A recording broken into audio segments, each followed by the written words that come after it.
키네마스터가 들어와 있네요. 매수가는 4만 원이고요. 보유 비중은 10% 갖고 계십니다. 대표님, 네네. 첫 번째 종목부터 매수가가 지금 4만 원인데 네. 어제장에서 21,300원에 마감을 했기 때문에 우리 시청자님 굉장히 큰 손실 구간이십니다. 네. 아무래도 이 매각 무산 소식과 함께 지금 급락을 네. 이어가고 있는데요. 자, 이 종목 어떻게 도와드려야 할까요?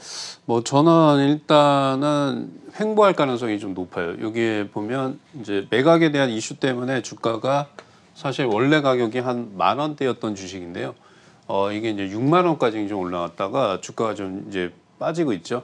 그래서 제가 이제 키네마스터에 대해서 좀 설명을 좀 드리고 앞으로 전략도 말씀드리겠습니다. 키네마스터는 일단은 이제 2002년도에 이제 솔본에서 이 동영상 모바일 쪽에 분산 회사입니다. 예, 그래서 여러분들이 구글 어플리케이션에 보면 키네마스터라고 치게 되면 그 앱을 다운로드 받을 수 있어요. 그래서 동영상을 플레이하고 편집할 수 있는 기술을 갖고 있는 회사다라고 보시면 되고요.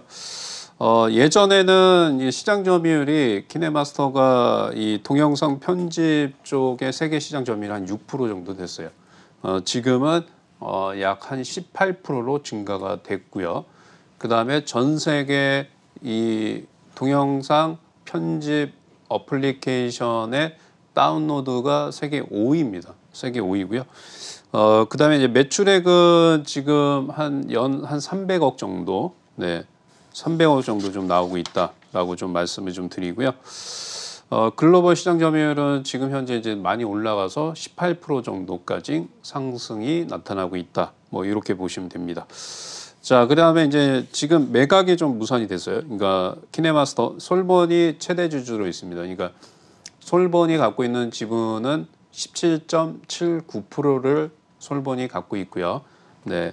근데 이제 일단 매각이 무산이 됐기 때문에 매각에 대한 이슈가 없어지면서 주가가 이제 하락을 했다라고 보시면 되는데, 자, 키네마스터가 이제 앞으로 이제 어떤 걸 할 거냐면 우리가 틱톡에서도 지금 이제 무료 동영상 편집을 그 앱을 무료로 하고 있습니다. 그래서 키네마스터 같은 경우도 일정 부분 이 동영상 편집 이 앱을 무료로 할 것으로 보여져요. 그래서 시장 점유율을 좀 높이는 전략. 네, 요걸 통해서 향후에 이제 시장 점유율 늘리겠다. 이런 거를 가지고 있습니다. 그리고 두 번째로는 키네마스터가 아직 그 매각은 불발이 됐어요. 근데 향후에 다시 이 매각에 대해서 다시 한번 좀 논의를 할 겁니다. 그래서 저는 좀 이슈화가 다시 한번 이제 지금 매각은 불가능이 됐지만 향후에 매각 이슈가 다시 한번 나오게 된다라고 하면 주가는 상승할 가능성이 상당히 높지 않을까 이렇게 좀 보여지고요. 단기적으로 봤을 적에는 지금 이제 5일선과 이격이 되게 많이 있습니다. 이 5일선과 이격이 많이 있기 때문에 여기서 이제 횡보할 가능성이 되게 높아요. 그러니까 횡보할 가능성이 좀 높고 추가 매수로 제가 대응하라라고 좀 말씀드리고 싶지만 이건 제가 봤을 때는 거의 한 달 이상은 되게 횡보합니다. 횡보하기 때문에 만약에 추가 매수를 하고 싶으시면 혹시라도 15,000원 정도 내려오면, 네, 거기까지 내려올지는 저도 알 수는 없겠지만 내려오면 이제 그때 단가를 좀 낮춰서 3만 원 정도, 지금 5일선이죠. 근데 주가가 지금 올라가게 되면 이 5일선이 급격하게 이렇게 좀 이렇게 뭐라고 그럴까요? 빠집니다. 만약에 지금은 3만 원이지만 주가 올라가면 급격하게 빠져서 막 28,000원이 될 수도 있고 그래요. 그래서 이런 것은 이제 장기 횡보할 가능성이 높기 때문에 올라올 때 비중을 좀 줄이는 전략, 그런 것들이 좀 좋지 않을까, 이렇게 좀 말씀드리겠습니다. 네, 알겠습니다. 장기 회복할 가능성이 높기 때문에 반등 시에는 조금씩 비중을 줄여보시는 전략이 좋겠다라고 짚어주셨습니다. 자, 이어서 다음 종목도 보도록 할게요. DPC가 들어와 있네요. 15,000원에 매수하셨고요. 보유 비중 20% 갖고 계십니다. 자, DPC는 대표님, 네. 방탄소년단의 관련주로도 주목받고 있는데 우리 시청자님 지금 손실 구간이십니다. 어떻게 대응하셔야 될까요? 네, DPC는 이제 그 전자레인지에 들어가는 이제 핵심 부품을 만드는 회사예요. 근데 이게 왜 방탄소년단과 연관돼 있냐, 이렇게 궁금하실 건데 이제 DPC는 이제 자회사라고 있습니다. 스틱인베스트라는 자회사가 있는데 그 자회사의 지분을 100%를 갖고 있어요. 네. 근데 그 스틱인베스트가 무슨 회사냐면 투자하는 회사예요. 펀드 비슷한 회사다. 뭐 이렇게 좀 말씀드리고요.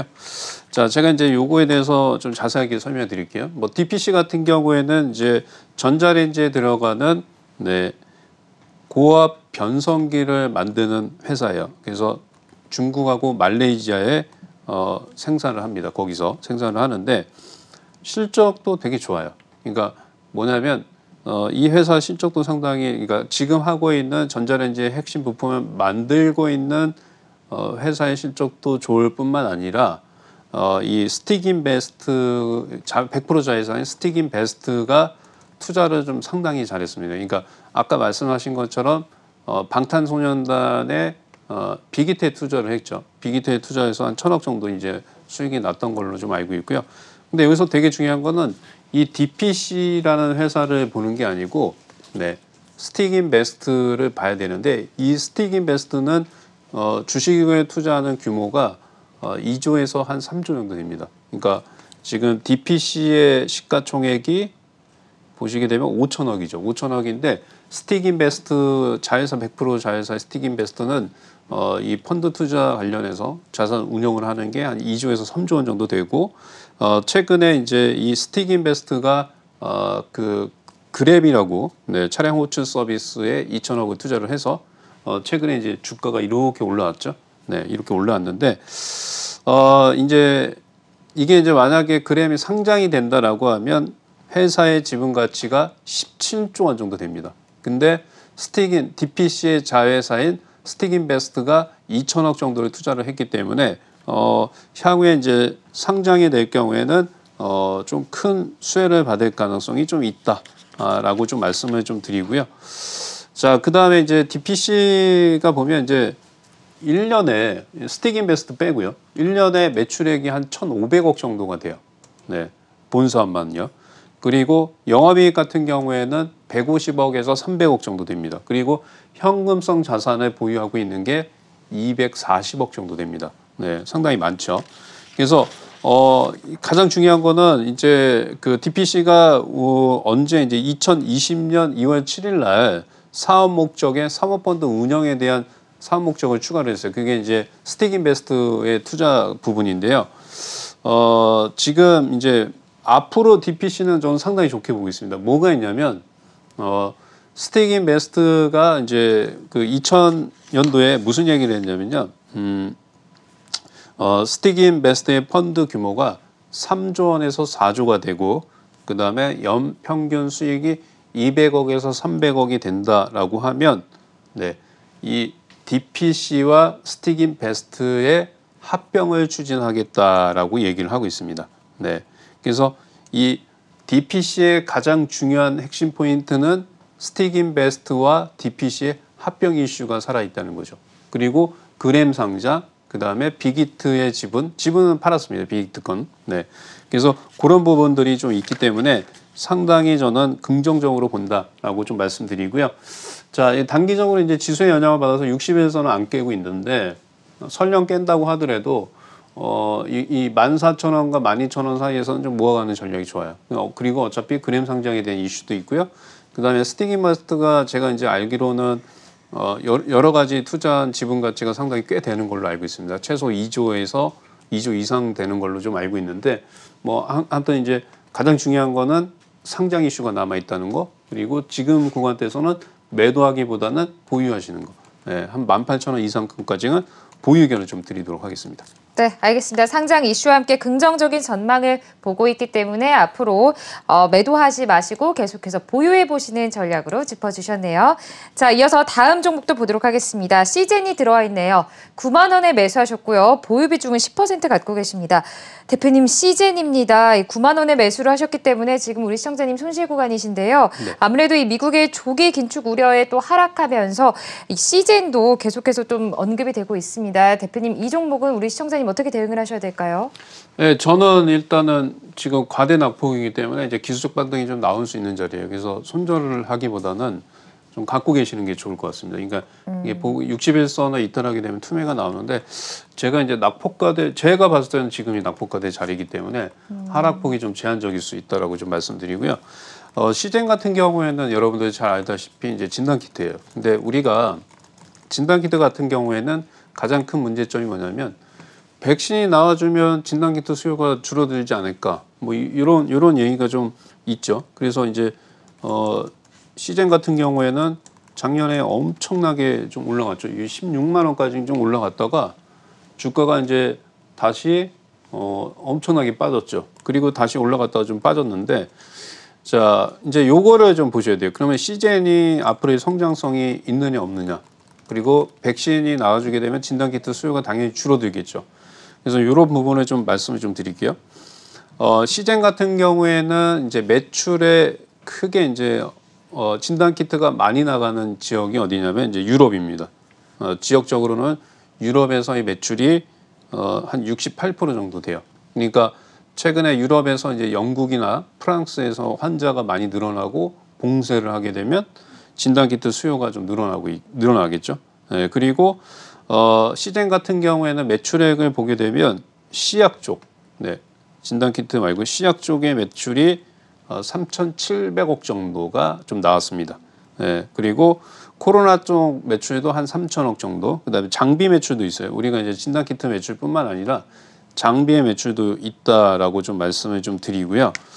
그래서 가장 큰 거는 이제 코로나 관련해서 매출이 뭐 제일 크다라고 좀 말씀을 드릴게요. 그다음에 시젠의 장비 매출 누적 판매액을 보면 작년 4분기까지 계속적으로 상승합니다. 그러니까 뭐 진단키트 매출보다도 이제 장비 쪽 매출이 좀 오히려 상승하고 있어요. 이제 금액은 약 한 작년 4분기 대비해서 4분기 한 매출액이 장비 쪽 매출이 약 한 700억 정도 뭐 그 정도 좀 나왔고요.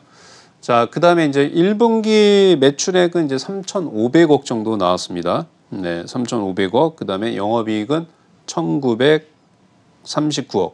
그다음에 순이익이 1,600억 정도 나왔죠. 그래서 매출은 뭐 꺾이고 그러진 않습니다. 그리고 이제 앞으로 이제 시젠에서 가장 중요하게 보셔야 될 거는 백신이 이제 뭐 우리나라 같은 경우도 연말 되면 이제 거의 다 맞겠죠.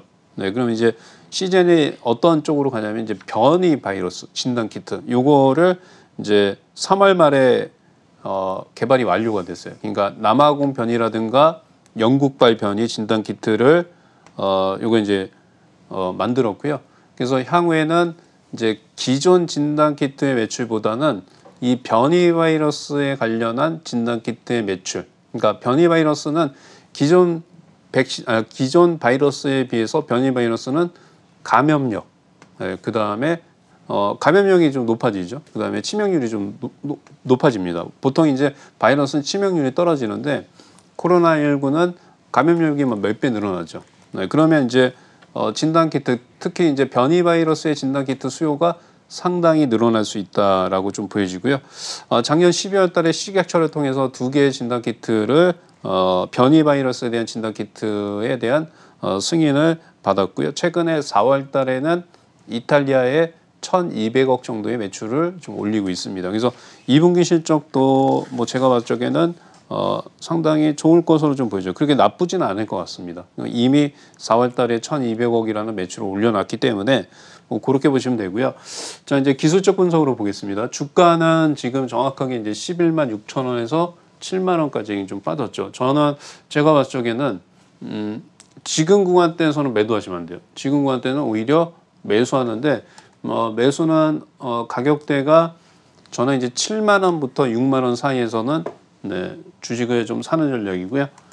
반등, 기술적 반등입니다. 이제 낙폭과대주도는 추세가 이렇게 올라가는 반등이 아니고 기술적 반등이기 때문에 요 11선 라인대가 지금 한 8만 원 정도 돼요. 근데 이제 내려왔다가 반등이 나오면 한 제가 봤을 때는 7만 8천 원에서 8만 원 사이. 뭐 이때 매도하시고 만약에 6만 5천 원이나 6만 원 밑으로 내려오면 오히려 비중이 뭐 크지 않으시면 비중 추가를 하시는 게 뭐 저는 좋지 않을까 뭐 이렇게 좀 말씀드리겠습니다.